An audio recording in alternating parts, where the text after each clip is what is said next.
Estou aqui em São Pedro Aldeia, na região praiana aqui da cidade do Rio de Janeiro, próximo a Cabo Frio, próximo a Búzios, com meu amigo aqui, Alex, que nesta manhã de sábado ainda, né? E, Alex, eu estou aqui no centro da cidade, estamos aqui numa praia, numa região aqui bonita pra caramba, até a cidade está em obra, né? E com certeza a proporção de ficar muito melhor, muito mais visivelmente falando bonita, ela vai ficar aqui alguns dias, se Deus quiser. Mas eu sentei aqui nesse momento, estava pensando aqui, Alex, no passado, quando aquela prostituta foi levada até Jesus e as pessoas pediram que Jesus desse ordem de matar aquela mulher. Né? E de repente ele escrevendo na praia, que estava sentado até, como eu estou aqui hoje com você aqui, escrevendo na areia da praia, ele liberou uma palavra que mudou a humanidade. Ele disse, olha, ela pecou, ela errou, um fato notório, você sabe o que ela fez, não vou dizer que não pecou porque eu não posso mentir, realmente é um fato grave que ela pecou, que ela errou. Aconteceu, né? Foi pego em flagrante, mas naquele momento ali liberou a maior palavra de perdão da face da terra, e dada por Deus, porque ele liberou não somente como homem, mas com a visão de Deus também, quando ele disse, olha, quem não tem pecado, atire a primeira pedra. Continua escrevendo normalmente na praia. Se nada tivesse acontecido.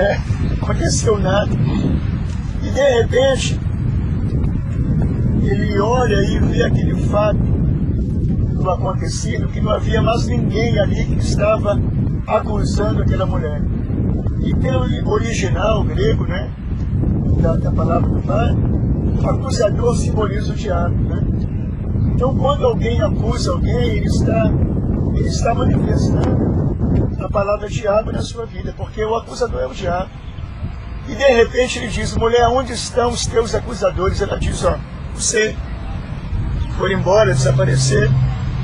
E ele fala, eu também não te condeno, vá e não pega mais, né? E hoje em dia, rapaz, você vê que no século XXI, no século XX, XIX, XVII e etc e tal, quanta gente se levanta para acusar o outro. É verdade. Você com a visão que você é, ser um servo de Deus, viajou aí o mundo, pregando a palavra, eu sou estudiante, advogado de Deus aí também. O que você acha dessa palavra de Jesus aí? Mas eu acho que a humanidade, o ser humano, como um todo, é muito fácil, né, a gente olhar para a falha do nosso amigo, nosso próximo, e esquecemos que também erramos. Né? Acho que o ser humano, ele devia... Acho que a inteligência de Deus, a sabedoria de Deus é tão grande, né? Que é tão tremenda, que ele, quando fomos feitos, fomos criados, ele nos deu uma boca e 2 ouvidos. Eu acho que isso é uma revelação tremenda. É que a gente tem que ouvir mais e muitas das vezes falar menos. Porque muitas das vezes usamos a nossa língua para amaldiçoar, né, as pessoas, os irmãos, ao invés de estarmos ajudando. De abençoar. Porque quando a gente vê uma pessoa errando, falhando, né, é muito mais fácil você chegar para uma outra pessoa e falar, olha, apontar o dedo, ele está falhando, ele não está fazendo uma coisa correta, né, porque o certo seria ele pegar e orar, ou então tentar ajudar a pessoa, né, chegar para a pessoa e falar, olha, meu amigo, não é bem assim, olha, isso que você está fazendo não é correto. E as pessoas, hoje em dia, acham mais fácil você acusar e se afastar delas. E uma coisa interessante, você veja, que em toda a Bíblia Sagrada, Deus é contra isso. É verdade. Não é? Lá, por exemplo, no capítulo de número 6 de Provérbios, ele fala assim, a Bíblia diz assim, tem 6 coisas que Deus odeia, e a 7ª ele abomina. Não é? E você pode ver que o julgamento para Deus é uma coisa, para Deus, no caráter que ele tem, intolerante. Deus não gosta de julgamento. Ele mesmo escreveu, mandou que alguém escrevesse, que foi Mateus, né? Mateus era um ladrão, na Bíblia, né? Um cara que cobrava impostos, roubava impostos, né? Odiado pelos judeus. E Mateus escreve essa palavra, né? Não por coincidência, mas por, como você falou ainda há pouco, cristocência. Ele diz, olha, não julga seu irmão. Tira a trave do teu olho, né? E para depois você ver o cisco do teu irmão. Né? E Paulo disse o quê? Que Deus não levantou nenhum homem na terra para ser juiz. E depois Paulo escreve ainda assim: quando você que é espiritual contemplar o teu irmão em algum erro, em algum pecado, vá a ele como espiritual e converse com ele e ganhe ele para o Senhor. E me faz ver, rapaz, essa palavra, uma palavra não somente de misericórdia, mas também como educação espiritual. Claro. Quantas igrejas acabam por fofoca? Não é? Por disse-me-disse. Por irmãos que oram aí no monte, que eu não sou contra o monte, porque fazemos isso também. E a nossa igreja tem a norma, né? Não a norma somente bíblica, a norma interna de clamarmos no monte, de jejuarmos, de orarmos, né? Inclusive até fizemos um DVD de fatos extraordinários que eu ouvi no monte conosco, no Monte do Mossoró, aqui em São Pedro da Aldeia. Estamos já uns 2 a 3 meses atrás. Né? Minha vida se baseia em buscar Deus. O meu ministério é um ministério de oração, de busca, de poder de Deus. Eu creio na manifestação de Deus, mas isso não me dá o direito de julgar o meu irmão. Claro que não. Né?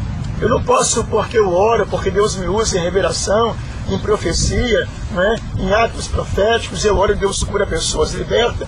Deus não me deu essa autoridade de julgar ninguém. E muitos irmãos pensam que são donos do mundo, donos da palavra, da Bíblia, sai julgando por aí, né? Julgando pastor, julgando igreja, julgando irmãos.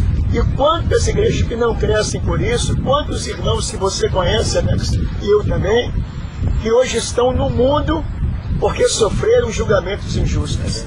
Né? Eu, inclusive, já passei por isso na pele, pastor.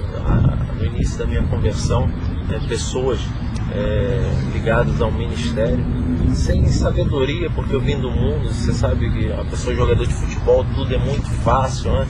Tudo, você tem acesso a tudo, né? Com muita facilidade, inclusive a mulheres, a bebidas, até a drogas. E quando eu me converti, pessoas até dentro do ministério falavam que eu era o lobo mau, né?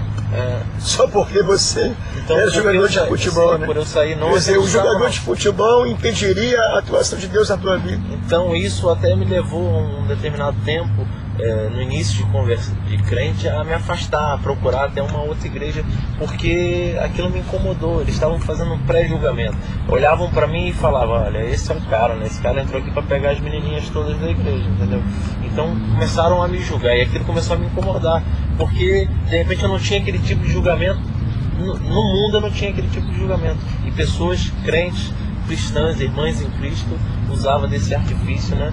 Do diabo, que eu creio que é do diabo, né? Para me deixar constrangido, me envergonhar. E eu creio que isso não é de Deus. Quando nós casamos, eu e minha esposa, algumas irmãs disseram, irmãs de igreja, que iam nos apontar porque estávamos em adultério. Né? Sem base, nós não sabemos de onde vem isso. E muitas vezes até as pessoas que gostam de julgar as pessoas, né? Eles arrumam até um artifício bíblico, não, porque eu orei a Deus e eu abri a Bíblia Sagrada e Deus confirmou. Primeira coisa, Deus não é fofoqueiro. Não é? A segunda coisa, se houve uma revelação, a revelação é individual. Não é para você sair comentando por aí, ainda que seja verdade, geralmente é mentira. Então, o julgamento, ele acaba com uma igreja. E destrói como igreja. Até uma parábola de um padre que foi numa cidade pequenininha, ele foi blasfemado por uma irmã da sua paróquia católica, e depois de alguns anos ele teve que se afastar da cidade, e depois de alguns anos em outra cidade essa mulher vai pedir perdão para ele, e ele fala assim: eu te perdoo, mas subamos até a torre da igreja, onde hoje eu sou pastor em outra cidade, porque por sua causa, infelizmente, tive que abandonar a cidade que eu